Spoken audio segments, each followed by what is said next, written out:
You have always believed that some moments were accidents. That some days were simply unfortunate.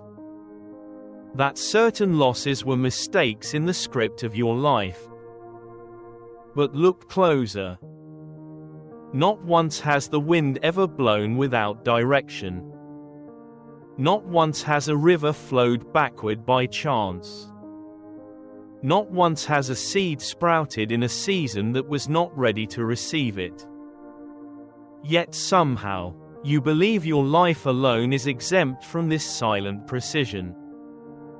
You wake some mornings with heaviness, not knowing why. You reach for your phone before your breath has even settled, searching for proof that today will be safe. You measure the future in worries. You rehearse conversations that have not existed. You argue with outcomes that have not yet happened. You think this is thinking. You think this is preparation. But it is only resistance wearing the costume of control. Look again. The leaf that falls from the tree does not panic on its way down. The clouds do not cling to their shape as they dissolve into rain. Only you, among all of existence, demand guarantees before movement. You demand promises before surrender. You say to life, "Show me the reason first. Then I will trust." But life does not operate under your contracts. It moves with or without your permission. And when you finally grow tired of pulling at threads that were never yours to pull, tired of replaying possibilities and calling it responsibility, you begin to notice something else. The wind that once felt chaotic reveals a rhythm. The discomfort you once cursed reveals a message. The delay you once called unfair reveals its timing. But only when you stop shouting over it. You were not placed here to understand everything before you walk. You were not given breath so that you could spend it predicting. Your mind believes safety comes from certainty. But your soul knows safety comes from alignment. There are days when the weight in your chest is not depression, it is redirection. There are days when loneliness is not punishment, it is preparation. There are moments when silence is not absence, it is recalibration. The wind is speaking, but you keep trying to interpret it through logic instead of listening through presence. Close your eyes. Just for a moment. Not to escape, but to return. Notice how your breath enters without your command. Notice how your heart beats without seeking permission. Notice how your thoughts continue to rise like waves, even when you do not engage them. Life happens, effortlessly, even when you step aside. So why do you insist on carrying what was already meant to move on its own? You say, "But if I let go, things will fall apart." And I say, things are already falling apart. That is how they make space to fall together. You say, "But I need to know what comes next." And I ask, when has knowing ever guaranteed peace? You confuse control with safety. But control is only fear dressed as discipline. The tree grows because it allows. It does not stretch its branches by force. It does not panic in winter, demanding proof of spring. It stands still and trusts the unseen shift beneath the soil. Why do you think you are different? Every pause in your life has meaning. Every delay has direction. Every disappointment has a secret assignment. There is no wasted wind. Not in the sky. Not in your life. You do not need more answers. You need more willingness to hear the ones already whispering. There are forces at work in your life that speak in subtleties, not declarations. They will not shout. They will not force their way in. They wait for the moment you grow still enough to recognize them. For years, perhaps, you have begged for signs, but overlooked them because they did not arrive in the format you preferred. You asked for clarity, but only wanted clarity if it matched your preference. You prayed for peace, but rejected the solitude that peace required. You asked to grow, yet cursed the discomfort that growth demanded. You call them obstacles. Life calls them alignment. There is something you must understand. Life will never deny you what is truly meant for you. Never. It is not life's way to punish without purpose, nor to withhold without wisdom. But sometimes, before you are given what you seek, you must be emptied of what would sabotage it. And that is when the wind blows. Not to destroy you, but to strip away what you were never meant to carry into the next season. It arrives as endings, misunderstandings, betrayals, sudden shifts. People exit. Plans dissolve. Certainties fracture. You panic. You declare, everything is falling apart. And yet beneath the noise, a softer voice murmurs. No, everything is falling into place, just not in the way you expected. You see, you were never meant to walk into your future with hands clenched around your past. You were never meant to become who you are destined to be while still negotiating with who you used to be. You were never meant to rise while pleading with gravity to stay familiar. So life, patient, but persistent, intervenes. If you will not release what is misaligned, it will remove it for you. Not out of cruelty, but protection. But protection rarely feels like protection in the moment. It feels like abandonment. It feels like confusion. It feels like silence. Because protection is not always a shield.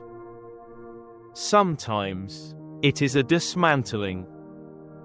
A dismantling of your illusions. Your attachments. Your insistence on how things should unfold. And so, the wind moves. It takes. It redirects. It scatters what was never meant to be permanent.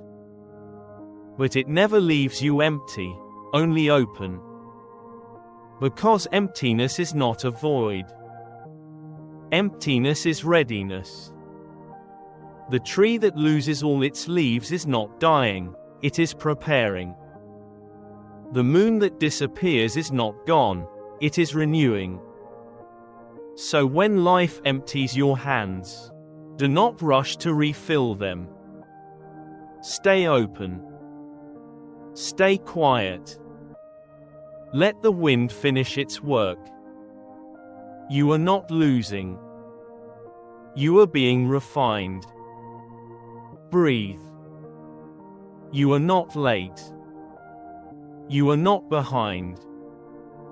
You are not being punished. You are being positioned. Not through force. Not through haste. But through the sacred intelligence that orchestrates galaxies with ease, and now is orchestrating you. Let it. The wind does not rush.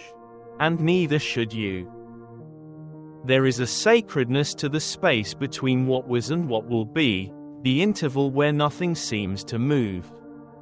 Yet everything is quietly reconfiguring beneath the surface. This is the realm most people cannot endure. They want immediate clarity, immediate resolution, immediate confirmation that their letting go was not in vain. But life does not reveal its next chapter while your mind is still negotiating with the previous one. There is a spiritual law at work. The path will not appear until you stop demanding to see it. Most people wait with tension, not with trust. They wait while questioning. They wait while doubting. They wait with one foot still pointed backward, ready to run if the unknown feels too unfamiliar. And so the wind blows, but finds no place to rest. It tries to move them but cannot fully guide someone who insists on controlling the direction. But you are learning to surrender differently. You are learning not just to release, but to remain released. Not to unclench for a moment, then grasp again when fear returns, but to open permanently. True surrender is not an act. It is a posture, a way of being. It does not ask, "What will I get in return?" It does not ask, "How long will this take?" It does not ask, "When will things make sense again?" It simply says, "I trust." Trust is not blind. Trust is deeply intelligent.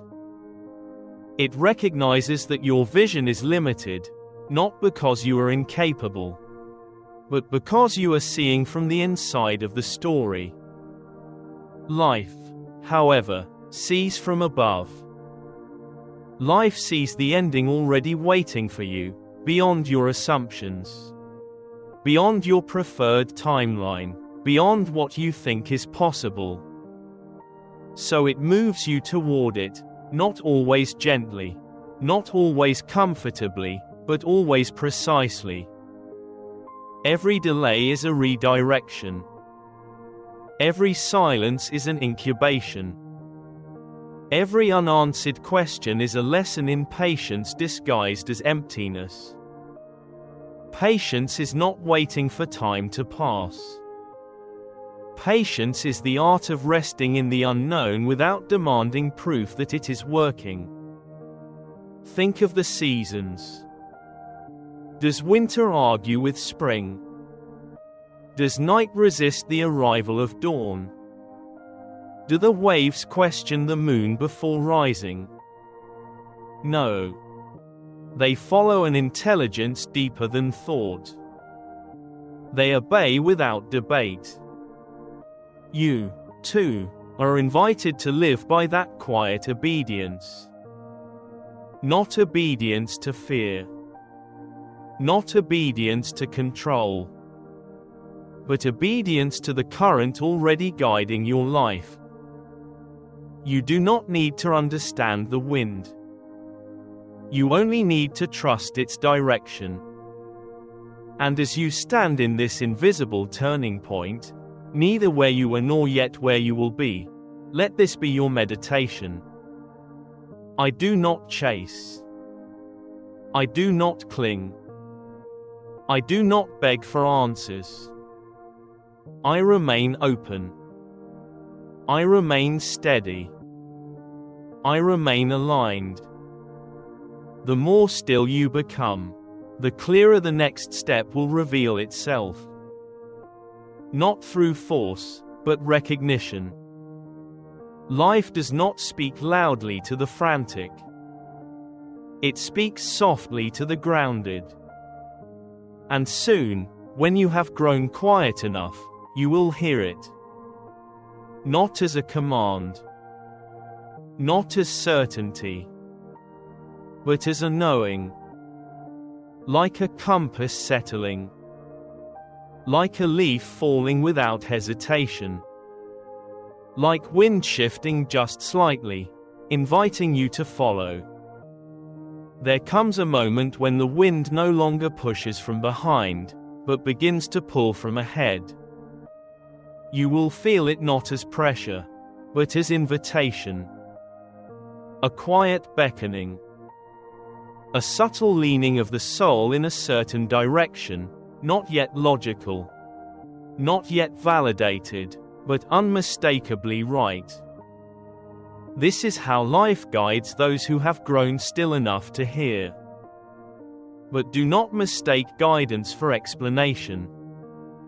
Life rarely hands you a map. It offers you only a next step. And this is where most lose their way, not because life failed to lead them, but because they hesitated at the threshold of trust.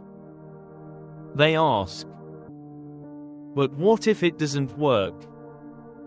What if I fail? What if I regret leaving where I was?" Yet there is another question, softer, but far more powerful. What if the path ahead is kinder than everything I've settled for? Fear protects what is familiar. Trust protects what is meant. You are not being asked to leap recklessly, only to walk steadily. Not to rush, only to respond. When life calls you forward, it will not shout. It will not demand. It will not threaten. It will simply whisper, "This way." And your task is not to argue, but to listen. Even if you do not see the full road. Even if others do not understand. Even if logic demands evidence, but intuition offers only silence as proof. You do not need to know how far the road goes. You only need to know that it is yours. So walk. Gently. Quietly. With reverence. Walk not with the desperation of someone escaping the past, but with the dignity of someone being carried toward a promise. If doubt arises, let it pass like clouds.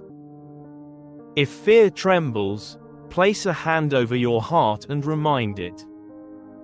We are not rushing, we are not scrambling, we are simply aligning. Do not let urgency masquerade as progress. You do not need to sprint to be moving forward. In spiritual timing, stillness can be movement. Silence can be instruction. Softness can be strength. Let your becoming be unforced. Let your transformation be quiet. Let the world awaken one day and say, "They did not change suddenly, they unfolded." And when you feel lost, do not panic. The wind is never gone. Only subtle. Close your eyes. Place a hand to your chest. Breathe as if breathing with life, not against it. Then ask, not with words but with presence, "Show me the next step."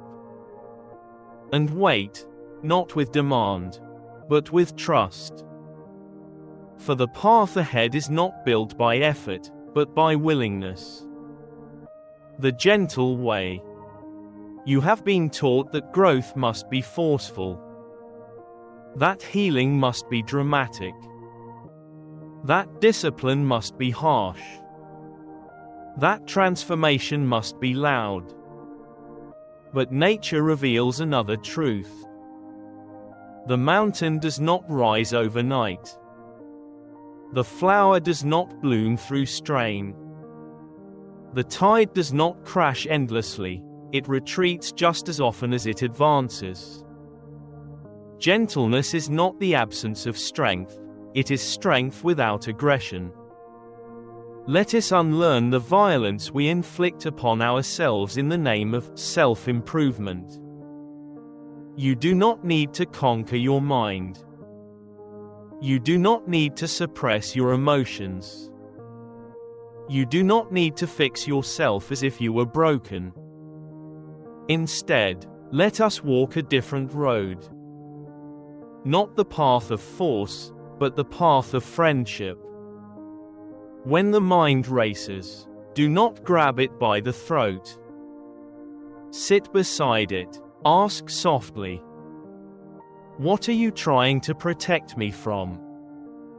When the heart aches, do not silence it. Hold it as you would a frightened child and whisper, "I hear you, take your time." When your energy fades, do not curse your exhaustion. Lay your body down like sacred ground and say, "You have carried me long enough. Rest." Let your healing be like water, unyielding in truth, yet graceful in movement. Flow where you can. Pause when you must.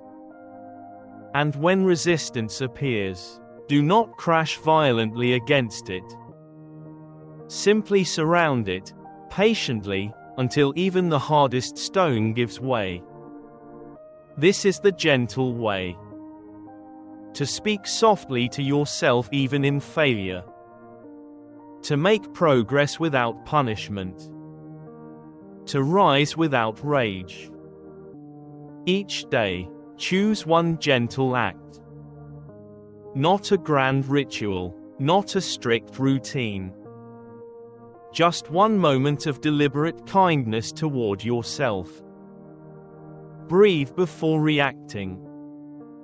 Thank your body before criticizing it. Do one thing slowly, on purpose. Slowly is not laziness. Slowly is sacred. When you slow down, life stops feeling like something you chase, and begins to feel like something you receive. Let others rush. Let others compete. Let others strive for louder victories. You will be the quiet one. The one who grows like dawn, unnoticed, yet inevitable. The one who walks forward not to prove, but simply to honor the path laid before them. How to breathe like a monk in a world that demands urgency. Before we speak of peace, we must speak of breath, for peace does not enter through the mind. It enters through the lungs. You may think you are stressed because of your circumstances. But often, you are stressed because you have forgotten how to breathe. Modern life taught you to inhale sharply and hold, as if bracing for impact. To exhale shallowly, as if peace must be rationed. To live as if every moment is an emergency. But monks, even in chaos, breathe as if every moment is holy. Let me teach you a breath not for survival, but for sovereignty. The monk's breath, use it anytime your mind begins to race. 1. Inhale, slowly, as if sipping tea, not gulping air. Imagine you are drawing in warm light rather than oxygen. 2.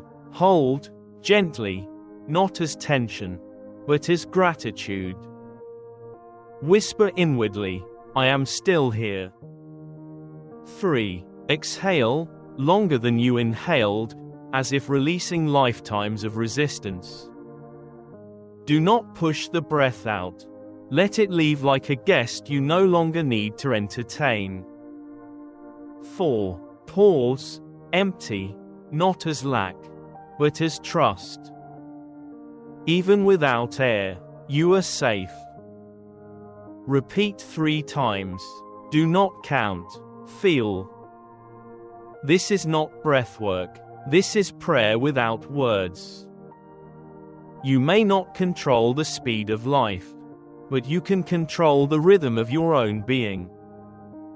And when your breath slows, your thoughts bow in respect. Even anxiety cannot argue with a steady exhale. Invisible rituals of peace. You do not need incense and chanting bowls to be sacred. Let me teach you small rituals that no one will see, but your soul will recognize. When you drink water, do not gulp. Pause and say inwardly, "May this water become peace in me." Then swallow. When you step outside, let sunlight touch your skin and whisper, "I am alive." That is enough. When tension arises, do not fight it. Place one hand gently on the spot it hides, chest, stomach, jaw, and say softly, "I won't abandon you." Before speaking, inhale. Before reacting, exhale. Let breath become gatekeeper to your words. You do not need to escape your life to find Zen. You need only to inhabit it with gentleness. How to remain calm in the storm. There are 2 types of peace.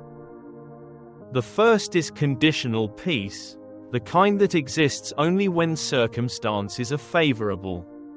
When people behave, when life cooperates, when nothing threatens your comfort. This peace is fragile. It may feel pleasant, but it is not freedom. The second is sovereign peace, the kind that remains even when chaos surrounds you. It is not dependent on weather, opinion, or circumstance. It is not granted by the world, and therefore cannot be taken by it. This is the peace of the monk in a marketplace. The warrior who draws no sword. The ocean beneath the storm. And this is the peace we shall cultivate within you. Let us begin with one understanding. You are not here to control the storm. You are here to become the stillness within it. Trying to control others, outcomes, or timelines is like standing on the shore screaming at the tide.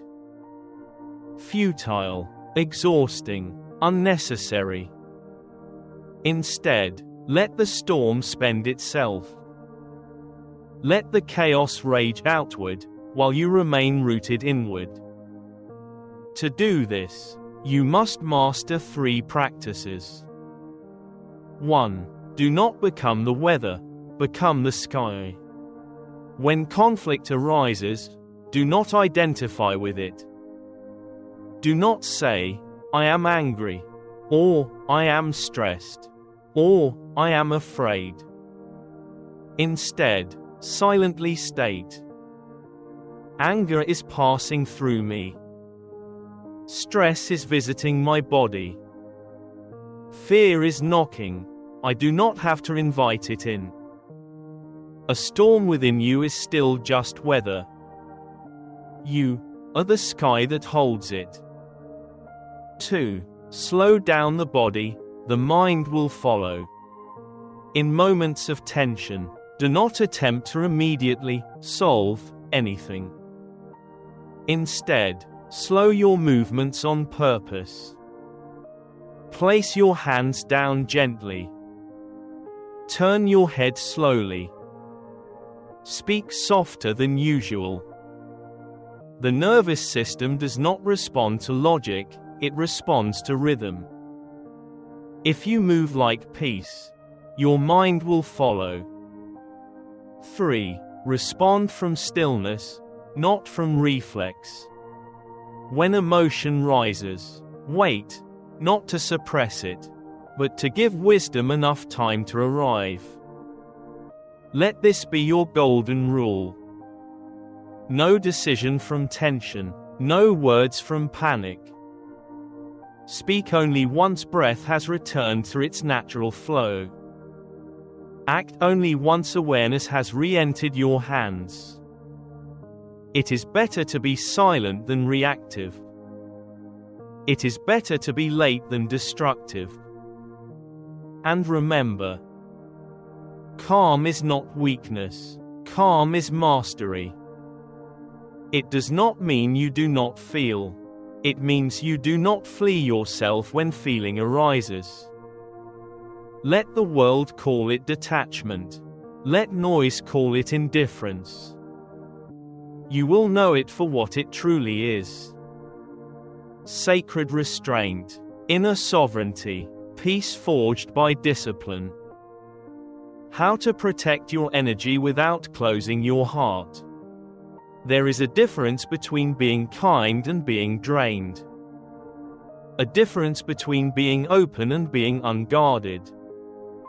A difference between being compassionate and being consumed. True spiritual strength is not measured by how much you give, but by how gracefully you sustain yourself while giving. You are not meant to be a sponge that absorbs everything. You are meant to be a presence that transforms the room without losing itself. To protect your energy while keeping your heart soft, practice these 3 principles. 1. Listen like a mirror, reflect, but do not absorb. When someone comes to you with pain, do not carry it. Simply witness it, like a mirror reflecting light. Hold space without becoming the container. Let them pour their emotions, but do not drink what they release. Silently affirm, I see your pain, but it is not mine to keep. Caring deeply does not require collecting sorrows. Presence is medicine, possession is burden. 2. Let silence do the work when words are not needed. Not every cry requires advice. Not every conflict requires commentary. Not every question requires an answer. Sometimes the wisest response is pure stillness. Silence is not emptiness, it is containment of power. It says without words, I am here, but I will not be pulled from my center. Let others shout, panic, complain. You breathe. Let silence be your shield. 3. Use boundaries as compassion, not defense. Boundaries are not walls, they are instructions on how to honor you. You can say, I'm here for you, but I need a moment before I respond. I care, but I cannot discuss this right now. I love you, but I must protect my peace first. This is not cruelty, this is spiritual hygiene. You do not blame a flame for retreating from the wind, it is how it keeps burning. A simple inner mantra for protection. Whenever you feel someone's energy entering your space, tension, anger, anxiety, overwhelm, silently repeat. Return to sender with light. Not as rejection, but as refinement. You are not pushing him away. You are simply allowing the emotion to transform before it touches you. To protect your energy is not selfish, it is sacred. Because when your inner flame is steady, your light becomes medicine for others. How to let go without bitterness. Letting go is not hard because of the person or situation itself, it is hard because of the story you built around it. You are not mourning what was. You are mourning what could have been. So before release can happen, you must first understand. Letting go is not erasing. It is unclenching. It is not closing your heart, it is clearing the doorway. To let go without bitterness. Walk through these stages, gently, patiently, like placing stones across a river. 1. Name what you're really letting go of. You're not just releasing a person, place, or season. You are releasing the expectations you carried, the apologies you never received, the version of yourself you hoped to become through them. Speak it clearly. I release the future I imagined.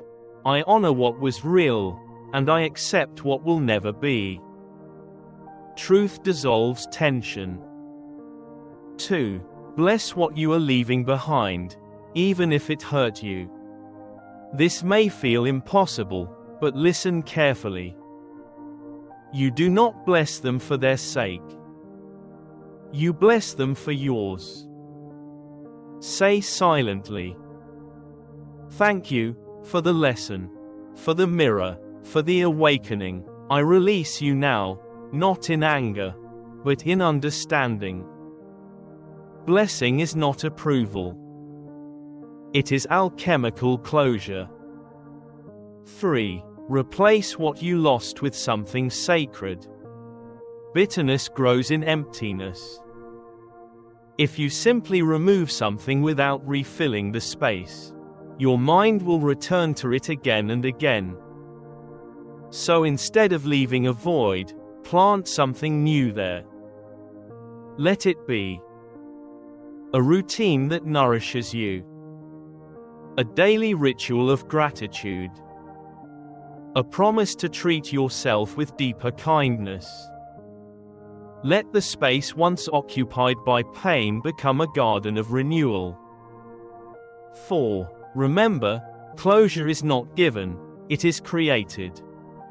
If you keep waiting for someone to explain, apologize, or come back, you give them control of your healing.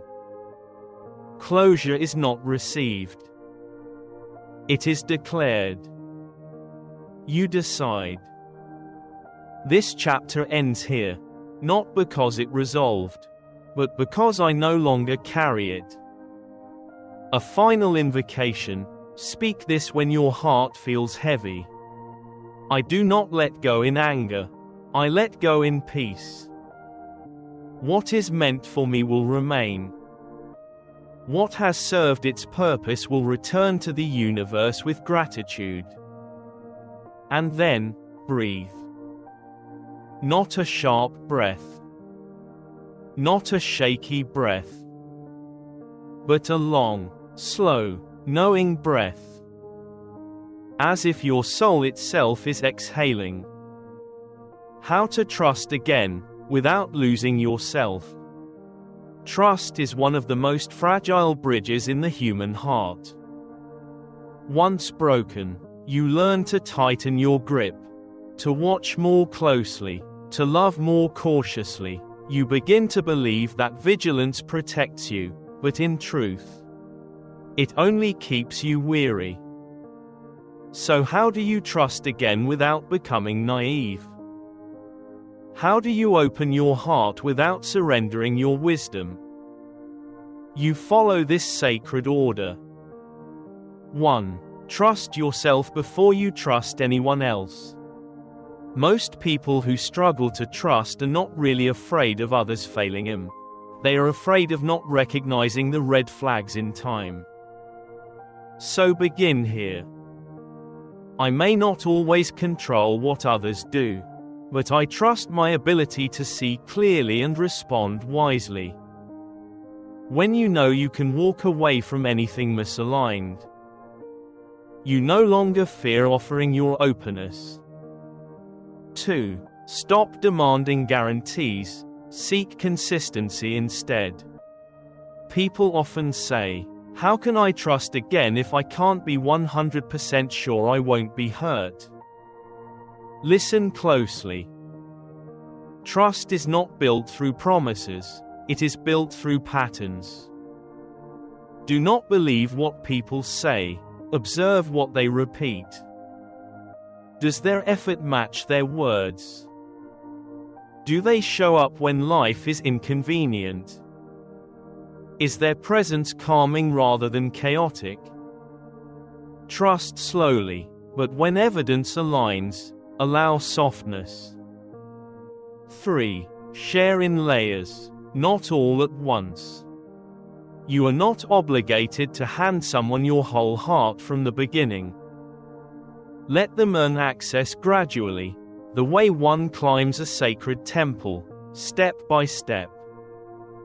Rebuild trust like rising dawn, not like a crashing sun. Soft, warm, gradual, never rushed. 4. Understand that trusting again is not about others, it is about your freedom. If you refuse to trust forever, you do not protect yourself.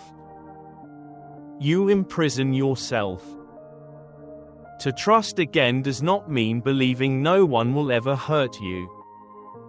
It means believing you can heal from anything. Speak this when you feel afraid to open up again. I release the armor of constant suspicion. I will not live behind walls disguised as wisdom. I will trust slowly, wisely, but openly. Because my heart was made to flow, not to freeze. You are not becoming naive. You are becoming whole again.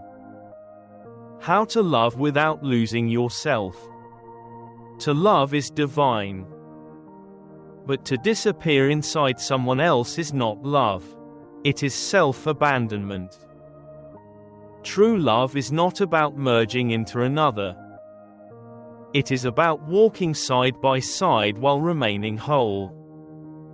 Let me teach you the steps. 1. Remember, you are not half of a whole.